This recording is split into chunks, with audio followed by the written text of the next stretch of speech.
அனைவருக்கும் வணக்கம். தூத்துக்குடி மீனவன் ரொம்ப பேர் நம்மள்ட்ட வந்து கால் பண்ணி கேட்டுட்டே இருக்கிற ஒரு கருவாடு பார்த்தீங்கன்னா நெத்திலி கருவாடு.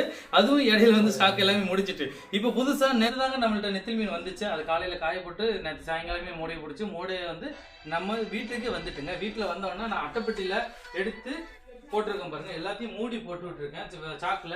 இது எல்லாமே நெத்திலி மீன் தாங்க, நெத்திலி மீன் கருவாடுங்க.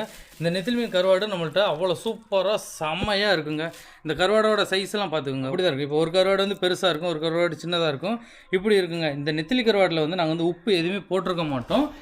உப்பு இல்லாதவங்க இந்த நெத்திலி கருவாடு வாங்கி சாப்பிட்லாம். ஏன்டா செம தெளிவான சூப்பரான மீன் கருவாடு வேணுங்கிறவங்க இவ்வளோ தெளிவான கருவாடு வேணும்னா கண்டிப்பாக வாங்கிக்கோங்க. இந்த நெத்திலி கருவாடெலாம் நீங்கள் ஒன்றுமே பண்ண வேண்டாம். அந்த இருக்குது வயிற்று பகுதியை பிடிச்சி இப்படி ஒரு பீச்சிங்கன்னா தலையோடு வந்துடும், அவ்வளோதான். ஈஸியான ஒரு வேலை. டக்குன்னு பிடிச்சிங்களா, லைட்டாக தண்ணியில் போட்டு ஒரு அலசிங்களா, அலசிட்டு பொரிக்கவோ இல்லை குழம்புக்கோ ஒரு வறுவலுக்கோ எதுக்குனாலும் வச்சுட்டிங்கன்னா அவ்வளோ சூப்பராக இருக்கும். இதுக்கு நெத்திலி கருவாடை வச்சு நீங்கள் தொக்கு வச்சு சாப்பிட்டீங்கன்னு வச்சுக்கோங்களேன், வேற லெவல். எங்கேயோ போயிட்டு வருவீங்க. இந்த நெத்திலி கருவாடு நம்மள்ட்ட இருக்குது, வேணுங்கிறவங்க வாங்கிக்கோங்க. நன்றி, வணக்கம், பாய்.